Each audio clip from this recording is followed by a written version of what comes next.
Bonjour à toutes et à tous.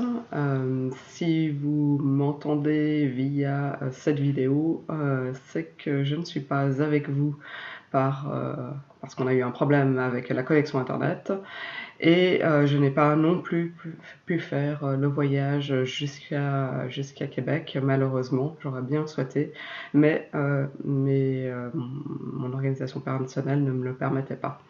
Voilà, je m'appelle Caroline Japelecon, je suis directrice adjointe de Santé Sexuelle Suisse et je vais tenter en un quart d'heure de vous faire une petite présentation de l'éducation sexuelle holistique en Suisse. Pour cela, j'ai préparé une petite présentation PowerPoint et j'espère que vous l'aurez sous les yeux.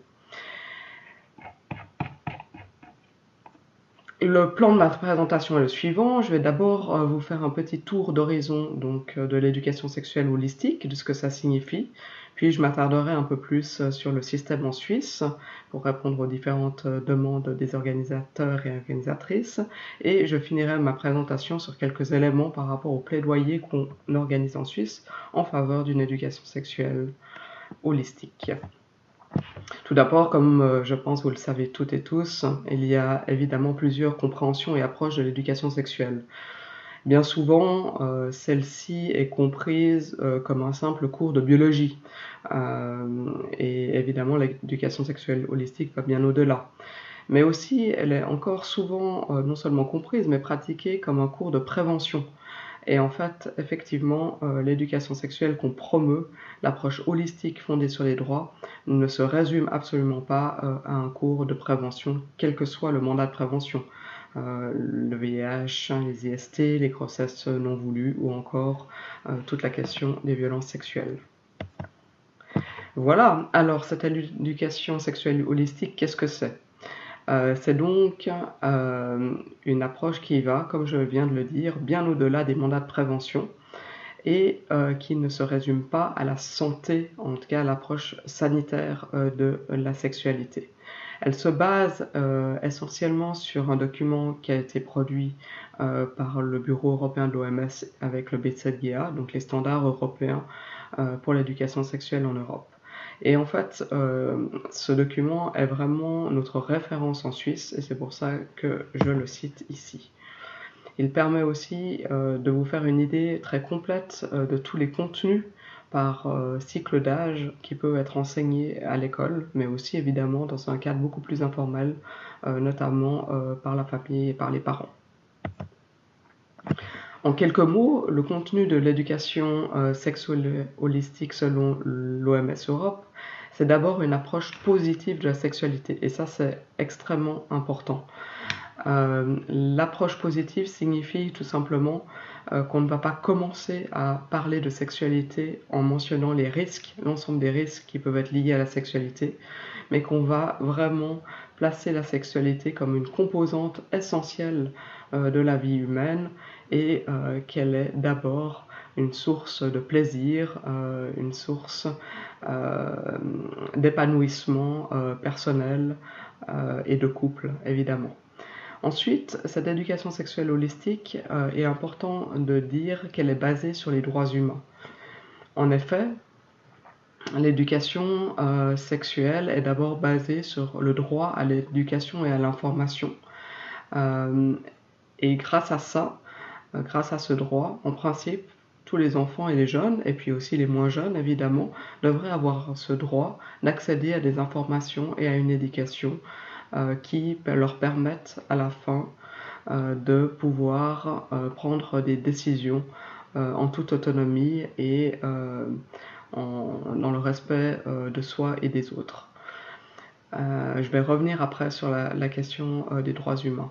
L'éducation sexuelle holistique, comme on l'a retenu en Suisse, elle débute dès les premiers âges de la vie. Donc elle ne débute pas forcément seulement à l'école obligatoire des 4 ans en Suisse, mais elle peut débuter vraiment tout au début. Évidemment, elle débute de facto, même si les parents ne le savent pas forcément, mais par leur éducation sexuelle informelle. Mais elle peut aussi être pratiquée dans les crèches, en fait, où les enfants vont relativement souvent, donc dans des espaces collectifs où les éducateurs et éducatrices font aussi une partie de cette éducation sexuelle, souvent de manière très, très informelle. Ce qui est important de dire par là, c'est qu'on ne va pas commencer à parler de sexualité uniquement à la puberté, mais qu'il faut vraiment commencer dès en fait la naissance du bébé. C'est une éducation qui est à la fois informelle et formelle. Informelle, comme je l'ai dit, c'est parce qu'elle se déroule d'abord dans la famille, puis après dans un cercle un petit peu plus large, avec les amis, avec les pairs, évidemment via aussi toutes les informations qu'on peut avoir dans les médias. Et puis elle se fait de manière formelle, c'est-à-dire avec le but d'un apprentissage, avec un programme de manière tout à fait consciente, et le principal agent est évidemment l'école dans ce sens-là. Elle permet deux choses. Elle permet d'une part de transmettre des informations scientifiques et actuelles à l'ensemble des enfants et des jeunes, et évidemment tenant compte de leur âge et de leur niveau de développement, mais elle permet surtout, et c'est ça le point fort d'une éducation, contrairement à uniquement le droit à l'information, c'est qu'elle permet de renforcer ou de développer des compétences sociales des enfants et des jeunes pour qu'ils et elles puissent prendre des décisions sur leur sexualité de manière autonome et informée. L'éducation sexuelle holistique se base en fait sur la définition de la santé sexuelle de l'OMS telle qu'elle a été définie en 2006. La santé sexuelle, comme vous le savez toutes, c'est vraiment une définition extrêmement connue et c'est un repère tellement important qu'il faut chaque fois le rappeler. La santé sexuelle est d'abord un bien-être physique, émotionnel, mental et social relié à la sexualité. C'est d'abord le côté positif, justement, et elle ne saurait être réduite à l'absence de maladie, de dysfonction ou d'infirmité. La santé sexuelle exige une approche positive et respectueuse de la sexualité et des relations sexuelles, ainsi que la possibilité d'avoir des expériences plaisantes, en toute sécurité, sans coercition, discrimination et violence. Et en fait, ce qui est très important de retenir, et c'est la démarche que nous avons eue à Santé Sexuelle Suisse, c'est que pour réaliser cette santé sexuelle et pour maintenir un bon état de santé sexuelle, il faut protéger, respecter et appliquer les droits sexuels de chacun et de chacune.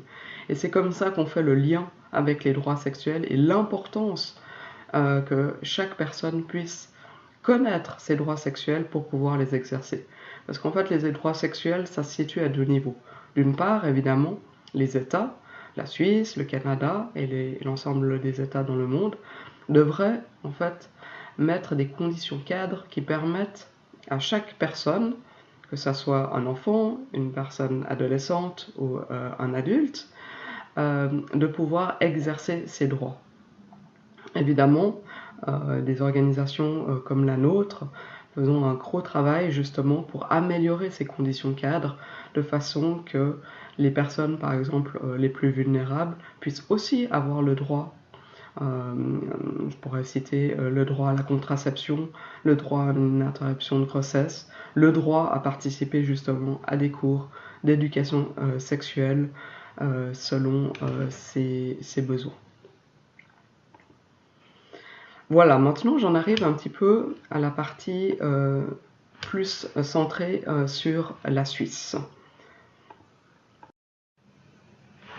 Voilà, donc l'éducation sexuelle en Suisse, comment est-ce qu'elle se présente? Tout d'abord, nous avons vraiment de la chance puisque cette éducation sexuelle holistique a été reconnue comme une approche valable par notre Conseil fédéral l'année dernière. Le Conseil fédéral étant le gouvernement suisse. Donc ça, c'était vraiment un point extrêmement important pour nous, pour notre légitimité évidemment, par rapport aux bases qu'on utilise pour promouvoir l'éducation sexuelle en Suisse. Il faut savoir que la Suisse est un pays fédéraliste, ça signifie qu'il y a une répartition des compétences entre les deux niveaux, c'est-à-dire la confédération, donc l'État fédéral, et puis les cantons. L'éducation est de compétence en fait cantonale, donc l'éducation sexuelle également. Ça signifie qu'on a finalement une diversité d'approches, puisque chaque canton, on en a 26, peut décider de comment faire cette éducation sexuelle concrètement. En gros, on a deux modèles, deux types d'approches. D'une part, une approche qu'on pourrait dire plutôt externe, qui est principalement faite en Suisse romande, où on parle le français, mais aussi dans certaines régions et certaines villes en Suisse alémanique. Donc cette approche ou ce modèle externe, en fait, ce sont des spécialistes en santé sexuelle qui viennent dans les classes et qui font le cours d'éducation sexuelle. Ils interviennent ou elles interviennent environ tous les 2 ans et proposent un cours très interactif basé vraiment sur cette approche holistique de l'éducation sexuelle. Ce sont des personnes qui ont fait une formation continue. En Suisse romande, c'est un DAS, un Diploma of Advanced Studies en santé sexuelle, qui se déroule à Genève et puis à Lausanne.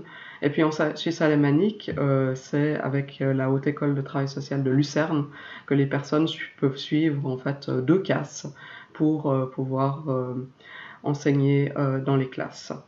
Et puis il y a un autre modèle qui est plutôt interne où finalement ce sont les enseignants, ça peut être le maître ou la maîtresse de classe ou les enseignants, enseignantes de biologie, etc., qui doivent intégrer dans leur programme en fait des éléments pour faire l'éducation sexuelle des élèves. Et en fait, le problème principal de ce deuxième modèle, c'est évidemment la formation initiale dont disposent les enseignants ou dont ne disposent pas les enseignants justement. Ce qui nous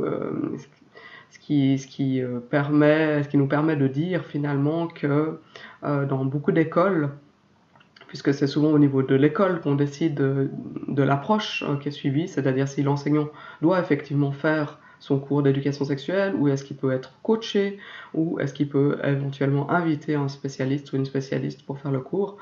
En fait, c'est au niveau de l'école qu'on se rend compte que la qualité n'est pas forcément là en termes d'éducation et qu'il y a des lacunes. Voilà ce que je voulais vous dire à peu près pour la Suisse, pour ce modèle suisse. Par rapport, il y avait aussi une question par rapport au financement. Donc le financement dépend évidemment de chaque canton, voire des communes, voire après à la fin encore des établissements scolaires en fonction de leur autonomie et en fonction des cantons. Maintenant, je voulais vous parler encore, pour la dernière partie de ce petit exposé, je voulais vous parler du plaidoyer que nous faisons à Santé Sexuelle Suisse en faveur d'une éducation sexuelle holistique. Nous avons 2 axes en fait à Santé Sexuelle. Le premier, c'est d'avoir une stratégie globale de promotion de l'éducation sexuelle holistique partout en Suisse. Quelle que soit finalement l'actualité, ce que font nos opposants, et voilà, de tous les projets qui peuvent arriver et de l'agenda politique. Et puis évidemment, nous avons une deuxième stratégie qui, elle, est beaucoup plus ciblée, beaucoup plus liée à l'agenda politique et aux besoins du moment. Je vais d'abord vous parler en fait de ce qui nous est arrivé il y a quelques années, qui était une attaque finalement contre l'éducation sexuelle holistique. Ça date de 2013 et même d'avant, où un groupe en fait de parents dans un canton, le canton de Bâle-Ville, s'est regroupé contre un matériel pédagogique qui avait été diffusé par son canton aux enseignants et enseignantes pour faire ou pour les aider, pour les soutenir à faire l'éducation sexuelle à l'école. Puis dans ce matériel pédagogique, il y avait en fait des pluches qui représentaient des sexes, masculins et féminins, comme vous pouvez le voir à l'image. Et puis ces pluches ont beaucoup heurté en fait les parents qui ont vu là une dérive complète de l'école vers une sexualisation précoce des enfants. Et puis évidemment, ce regroupement de parents a été très vite en fait utilisé par des mouvements politiques existants pour en faire en fait toute une campagne contre l'éducation sexuelle, notamment holistique. Et suite en 2013 à un dépôt d'une initiative fédérale contre l'éducation sexuelle, nous avons effectué un gros travail de lobbying auprès de nos réseaux en fait, le plus souvent de manière vraiment proche, en utilisant les réseaux existants pour montrer finalement qu'il y avait un très grand soutien de la part des professionnels, quels qu'ils soient, que ce soit au niveau de l'école et de la promotion de la santé, mais aussi du travail social, chez les médecins, chez les pédiatres, évidemment auprès de toutes les organisations qui défendent les droits, notamment les organisations qui défendent la protection de l'enfant. Et ça a eu une incidence en fait au niveau de l'opinion publique. L'opinion publique est très en notre faveur, notamment en Suisse romande, qui connaît très bien ce qui se fait à l'école et qui en général soutient complètement l'éducation sexuelle des enfants. Ça nous a permis en fait en 2015 de voir, de constater que les opposants à l'éducation sexuelle ont carrément retiré l'initiative avant votation. C'est-à-dire qu'ils s'avouaient finalement déjà vaincus.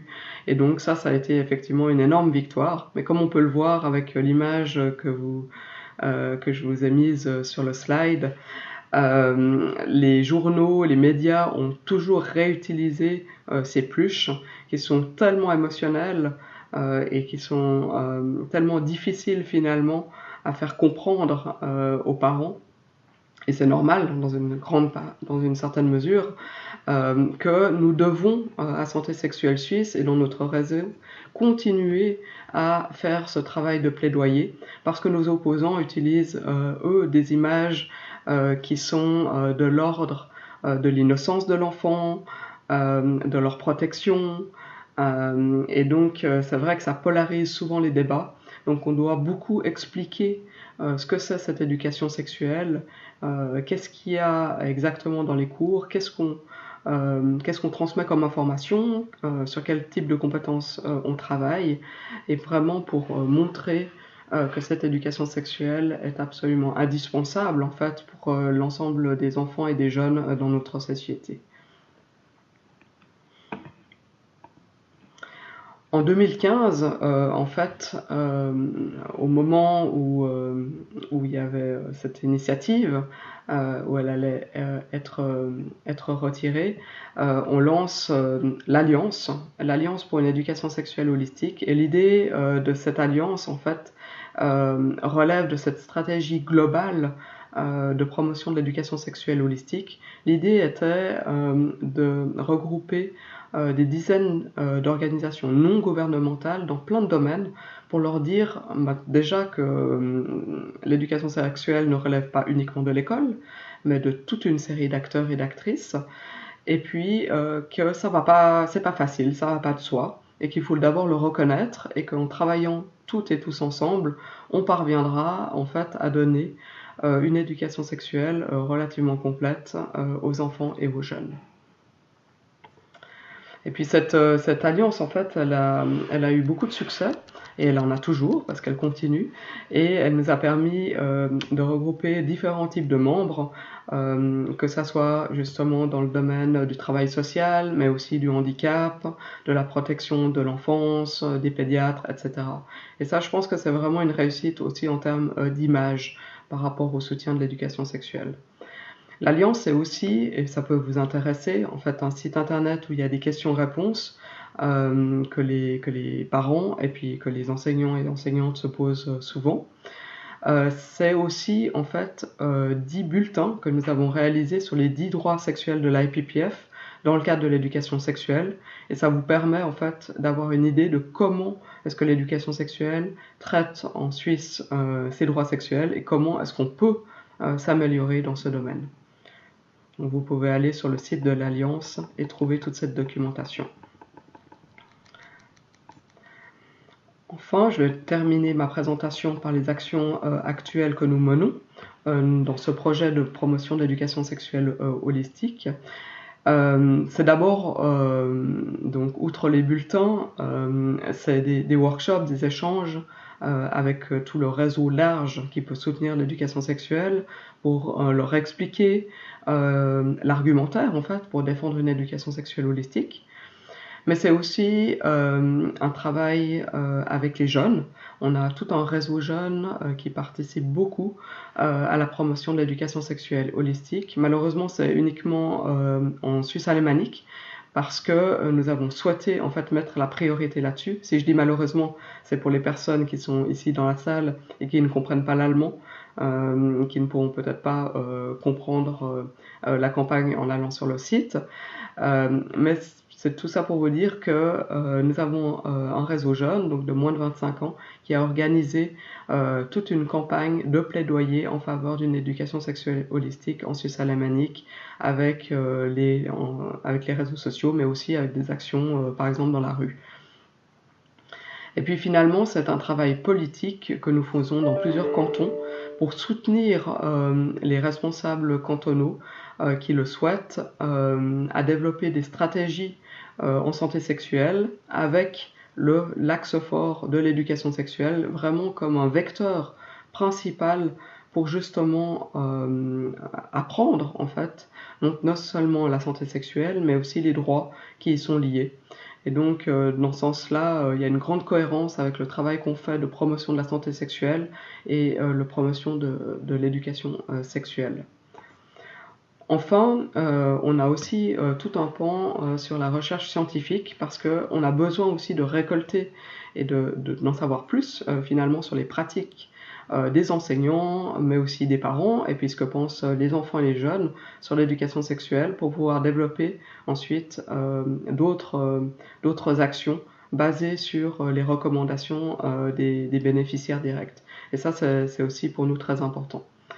Et dernier point, on fait aussi du soutien à l'éducation par les pairs, parce que ça nous paraît, comme l'a écrit et comme le soutient l'IPPF, un complément tout à fait utile à l'éducation sexuelle donnée par des spécialistes ou par des enseignants-enseignantes.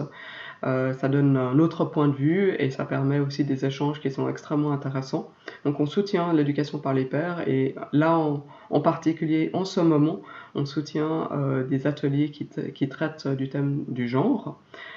Et dernière chose, on réorganise en fait une campagne à l'attention des jeunes hommes basée sur un site relativement ludique pour aussi thématiser la question des droits sexuels quand on est un homme, quand on débute une sexualité plus active, à quoi on doit penser et qu'est-ce qu'on doit connaître. Et ça nous semble aussi vraiment quelque chose de très très important que cette éducation sexuelle s'adresse autant aux hommes et aux femmes et bien sûr à toute personne, quelle que soit en fait son identité et sa manière de se définir. Voilà, j'espère que ce petit exposé a été clair. J'espère aussi qu'on pourra être ensemble pour que je puisse répondre à des questions. Si ce n'est pas le cas, si nous avons vraiment des problèmes de connexion, je suis vraiment à entière disposition de toute personne qui souhaite me contacter, notamment par email. Vous pouvez aussi avoir de nos nouvelles par rapport à nos publications via notre newsletter. Je vous ai laissé ici l'adresse email pour vous y inscrire. Et puis, je vous recommande de visiter aussi nos sites internet, le site de l'Alliance notamment. Merci beaucoup et au revoir.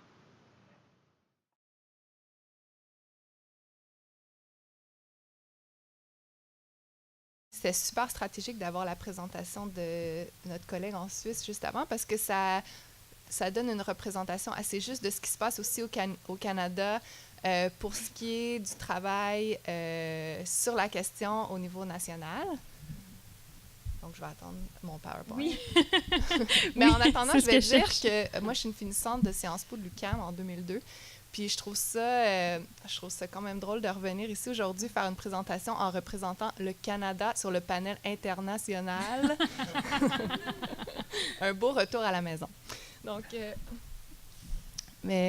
alors oui, donc il y a une dizaine d'années, je suis déménagée en Ontario. Donc, c'est là que notre bureau est situé, malgré qu'on a des bureaux un peu partout au Canada et aussi à Genève.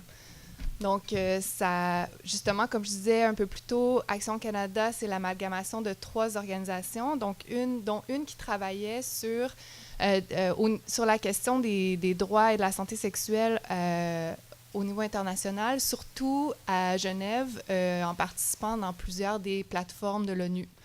Donc, ce que je voulais présenter un peu aujourd'hui, brièvement, c'est de dire qu'une des particularités de notre organisation, qui est en fait, si on la regarde sommairement, on est l'équivalent de la FQPN, mais au niveau canadien. Et on a aussi des liens avec un bureau qu'on a à Genève et un mécanisme qui s'appelle le Sexual Rights Initiative, à partir duquel, justement, on est capable d'engager des acteurs au niveau régional, parce qu'on a aussi un réseau d'associations de cliniques en santé sexuelle et d'organisations de défense de droits à travers le Canada. On travaille au niveau fédéral et on travaille aussi au niveau international pour engager des mécanismes de protection des droits à ce niveau-là aussi. Donc, hop. Alors voilà, j'essaie d'y aller en éclair parce que le temps a déjà filé pour ma présentation. Mais pour donner quelques exemples de à quoi ça ressemble, dans la dernière année, Action Canada, par exemple, en collaboration avec une de nos membres associés, Shore Center en Ontario, et le 519, qui est un centre à Toronto, on a soumis une demande officielle aux procédures spéciales de l'ONU pour dénoncer l'attaque du gouvernement ontarien contre le droit des jeunes de recevoir une éducation sexuelle complète et de qualité. Donc, on a déjà reçu des recommandations de l'ONU à ce niveau-là qui s'appliqueront au niveau national, donc pas juste pour l'Ontario. Donc, ça, c'est quelque chose qui est arrivé cette année. Ensuite, on soumet des rapports et des mémoires souvent pour quand il y a des commissions, par exemple le Comité contre la torture ou pour l'examen périodique universel qui justement examinait le Canada cette année pour mettre l'emphase sur les lacunes du Canada en ce qui concerne l'accès à l'éducation et à la sexualité. On est en train de préparer des consultations nationales pour un rapport au Comité des droits de l'enfant et on a présenté un dossier pour le budget fédéral 2019 pour demander un investissement dans l'éducation à la sexualité. Donc, on fait ce travail-là à ces niveaux-là, alors qu'il y a aussi du travail qui se passe justement dans les provinces, comme ce qui en est démontré aujourd'hui par tous les acteurs qui sont présents. Donc, on est vos associés au niveau fédéral. Et vous êtes la bienvenue de toujours être en contact. Je sais que souvent, justement, on travaille en silo, mais on a les mêmes rêves en ce qui touche l'accès équitable à une éducation de qualité. Donc, une des priorités d'Action Canada, c'est l'accès équitable, justement, à une éducation complète à la sexualité. Donc, le mot « équitable » est là pour une raison importante, justement, d'examiner à quoi ça ressemble, justement, ce qui est effectivement déjà en place dans les provinces et ce qui manque. Donc, qui sont les élèves qui voient leurs droits respectés, qui sont les élèves qui voient leurs droits à l'information, à la non-discrimination et à la santé violés justement par les pratiques actuelles en ce qui concerne l'éducation à la sexualité. Donc, ça, c'est une question qu'on a souvent. J'y vais très rapidement, puis je ne vais pas donner toute la réponse plate parce que ça engage plusieurs longs noms de mécanismes internationaux. Mais en gros, il y a beaucoup de gens qui, justement, encadrent la discussion de l'accès à l'éducation en sexualité comme étant une question d'opinion, une question politique, alors que c'est important de la réencadrer en parlant du fait que c'est un droit.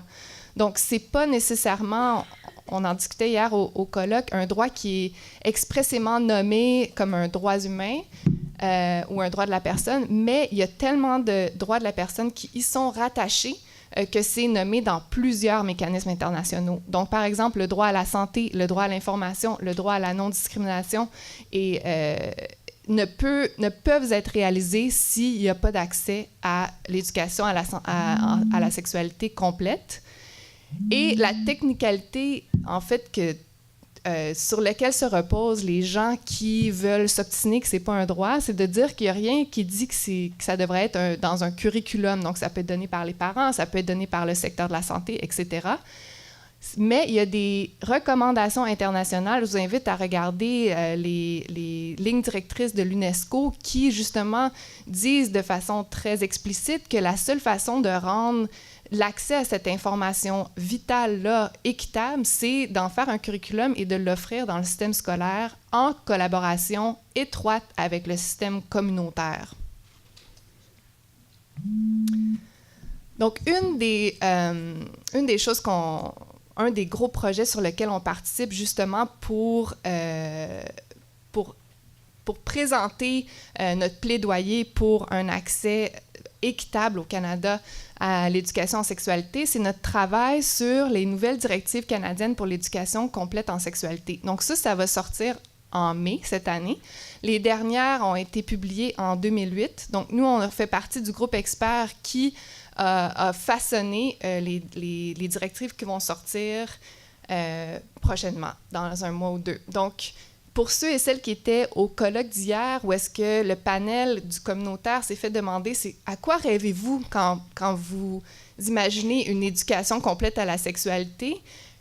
J'espère que vous allez vous y retrouver dans les lignes directrices qu'on a façonnées dans la dernière année. Donc, je vais les lire rapidement parce que ça, c'est ce qu'on espère instaurer comme le template pour toutes les provinces au Canada. Donc, l'éducation à la sexualité pour les Canadiens canadiennes devrait être, accessible à tous les individus, quel que soit leur âge, leur genre, leur orientation sexuelle, leur statut ITSS, leur emplacement géographique, leur statut socio-économique, leurs antécédents culturels, religieux, leurs capacités et leur situation en matière de logement, par exemple, qu'ils soient incarcérés, sans-abri ou en établissement de soins.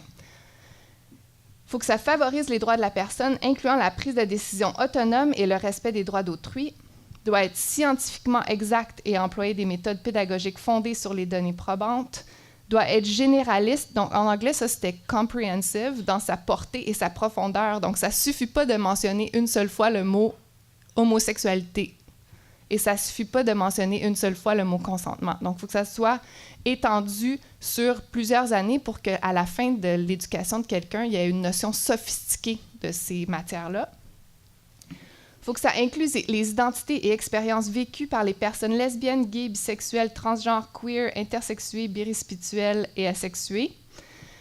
Favorise l'égalité des genres et la prévention de la violence sexuelle fondée sur le genre. Intègre une approche équilibrée à la promotion de la santé sexuelle, incluant les aspects positifs de la sexualité et des relations, ainsi que la prévention des problèmes de santé sexuelle, parce que c'est quand même payé par Santé publique Canada. Intègre les enjeux émergents liés à la santé et au bien-être sexuel qui y répond, parce qu'il y avait un des intervenants hier soir qui a dit « Mon rêve pour une éducation à la sexualité, c'est que ce soit flexible, que ce soit capable de répondre aux besoins qui émergent dans la société d'aujourd'hui. » Puis pour nous, ça, c'est certainement important. Puis ça fait partie des discussions qui ont mené à cette recommandation-là spécifiquement. Par exemple, une étude qui est sortie en Australie cette année qui justement regarde le fait que les jeunes millennials, donc entre, je ne sais pas c'est quoi les années, là, 82 et 2004, sont en première ligne pour un backlash contre l'égalité entre les genres. Donc, qui justement enlève la notion souvent qu'on a qu'on n'a pas vraiment besoin de se battre contre le sexisme ou le racisme parce que c'est une question de génération, ça va juste continuer d'aller mieux. Donc, ça, c'est pas vrai. Et aussi qui ont trouvé que justement les jeunes hommes qui se radicalisent, c'était souvent dans des milieux souvent en ligne, où est-ce que les milieux de groupes misogynes se combinent avec les groupes alt-right, racistes, white supremacistes.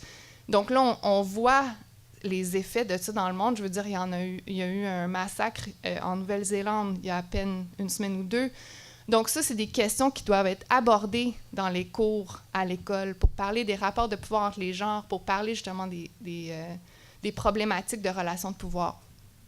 Et finalement, doit être fourni par des personnes enseignantes qui détiennent les connaissances et les compétences pour donner une éducation complète à la santé sexuelle et qui reçoivent du soutien administratif à cet effet. Donc, évidemment, ça, c'est pour flaguer le fait que les budgets sont pas là pour assurer ça, puis qu'un des obstacles les plus grands partout au Canada, c'est l'implémentation. Donc, que dans les classes, même si on a un curriculum top-notch, que ça ne veut pas dire que dans les classes, ça va se traduire par une éducation de qualité et continue. J'espère que ceux qui ont écrit la recherche, ou peut-être que c'est peut-être pas évident de savoir ça, mais le rapport de recherche qui est sorti de l'UQAM et de la FQPN, j'étais au lancement, a fait partie de la réflexion pour ces lignes directrices-là. C'était très dynamique. Donc, justement, qu'il y avait... ça a été intégré justement dans dans cette table ronde-là, donc de continuer à faire ces projets de recherche-là qui nourrissent les actions politiques qui vont, on espère, avoir un effet sur la continuation du plaidoyer sur la question. Alors, je continue. Alors, que se passe-t-il dans les classes canadiennes? J'ai mis cette photo-là parce que je cherchais une photo de détective, parce que ça fait 1 an qu'on scanne les curriculums, puis c'était juste des dudes, puis la seule façon d'avoir un détective qui n'était pas un homme, c'était d'écrire Lady Detective, puis c'est à ça que ça ressemble, je ne savais pas. Alors, on a développé, on a bien vu, et comme Julie l'a mentionné dans sa présentation un petit peu plus tôt, c'est très difficile d'avoir un historique des curriculums en santé à la sexualité au Québec et au Canada. C'est vrai partout. C'est vraiment complexe. Il n'y a rien, il n'y a pas grand-chose, il n'y a pas de scan de ce qui se passe. Puis ça, c'est devenu encore plus évident quand l'année passée, il y a eu, pour ceux qui ont suivi un petit peu en Ontario, le retrait du curriculum en santé-sexualité. Bien là, tout à coup, tous les médias nationaux ont commencé à se demander qu'est-ce qui se passait dans les autres provinces, puis il n'y avait aucune réponse disponible. Donc, nous, on était déjà en train de travailler là-dessus, puis on était comme « Non, mais attends, comme 6 mois, puis on va avoir la réponse. » on a travaillé là-dessus, entre autres en développant un outil qui se base sur, justement, le document de l'UNESCO qui donne les lignes directrices internationales sur ce que ça devrait être, et qui sont basées sur les données probantes et sur toutes les études qui existent au niveau international. Et sur le document que ma collègue en Suisse a mentionné, le BG, en tout cas celui-là, pour l'éducation européenne, ainsi que justement les lignes directrices canadiennes qui étaient en train de se former et toutes les études qu'on a lues sur le sujet, incluant le rapport de recherche qui est sorti du CAM. Donc, on a développé un outil qui, outre voulait voir si les curriculums actuels allaient rencontrer les lignes directrices qui vont sortir en 2019. La réponse rapide, c'est non, il n'y en a aucun qui rencontre.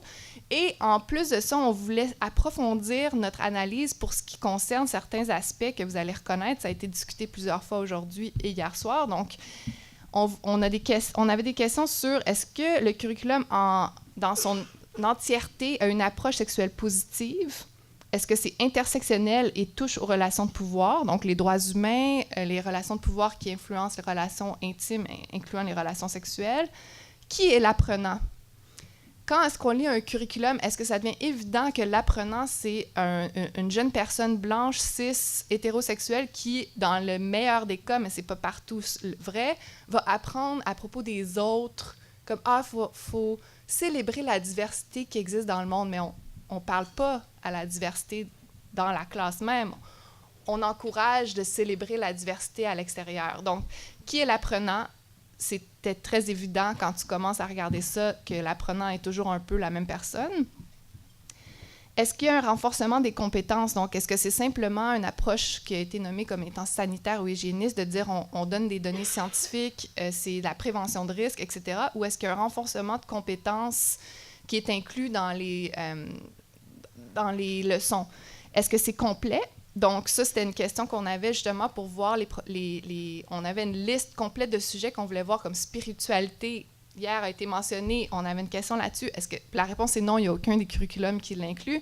Mais est-ce qu'il y a consentement? Est-ce qu'il y a grossesse? Est-ce qu'il y a option de grossesse? Est-ce qu'il y a identité de genre, sexualité, substance, l'usage de drogue et sexualité, etc.? Puis si c'est mentionné, est-ce que c'est un mot dans une petite boîte optionnelle ou est-ce que c'est vraiment ça donne de la matière pour les enseignants pour pouvoir vraiment approfondir le sujet? Et puis, est-ce que c'est scientifiquement correct? Est-ce que c'est basé sur des données probantes? Donc, le rapport n'est pas encore sorti, ça va sortir cet été, mais quand même, on a lu tous les curriculums, on a déjà une bonne idée de la situation. Donc, je me dépêche, je sais que j'ai déjà dépassé mon temps. Donc, nos trouvailles, c'est assez tristounet.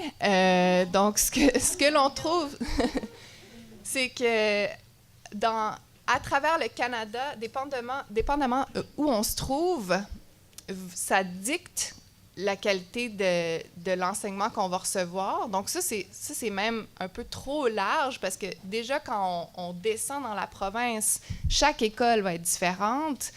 Chaque curriculum est souvent un patchwork de diverses leçons venant de plusieurs années. Puis ça produit, même dans les places où il y a des curriculums qui sont modernisés, de grandes incohérences. Alors, un exemple que je vous donne, je regardais cette semaine notre rapport sur la Saskatchewan, qui a été modernisé à plusieurs reprises pour rajouter des morceaux.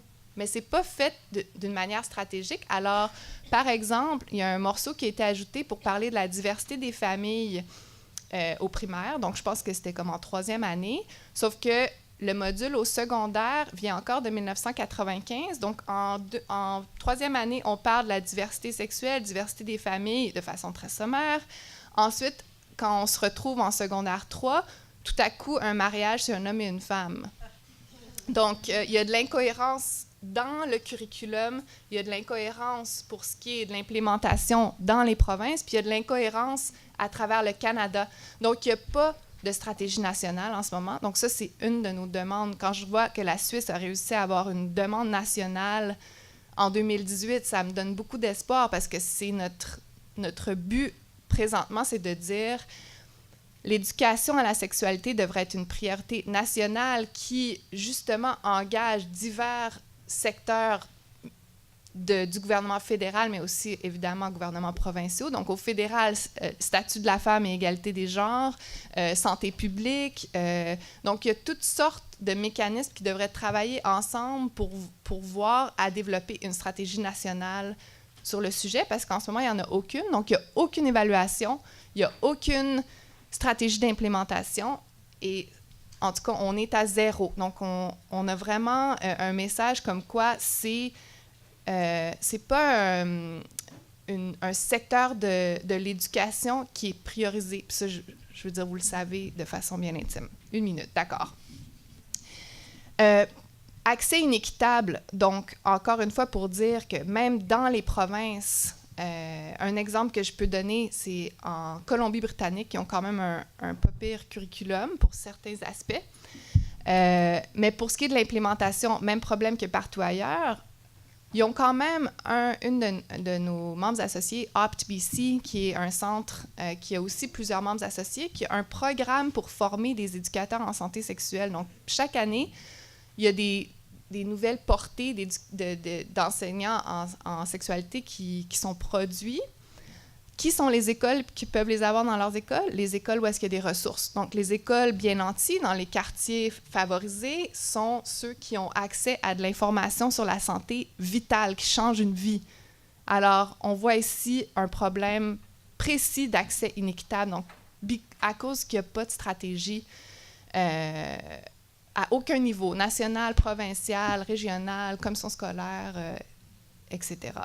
C'est largement axé sur l'abstinence sexuelle encore. Donc, moi, ça m'avait frappé dans la présentation de la FQPN-UQAM, le rapport qui dit les motivations entre l'adulte et le jeune sont tellement différentes qu'on a une fracture pour ce qui est de justement la capacité de passer de l'information super importante. Si les jeunes veulent savoir qu'est-ce qui donne du plaisir, comment avoir des relations sexuelles, puis ils veulent parler de leurs relations intimes, puis que les adultes, eux, sont motivés à prévenir des risques.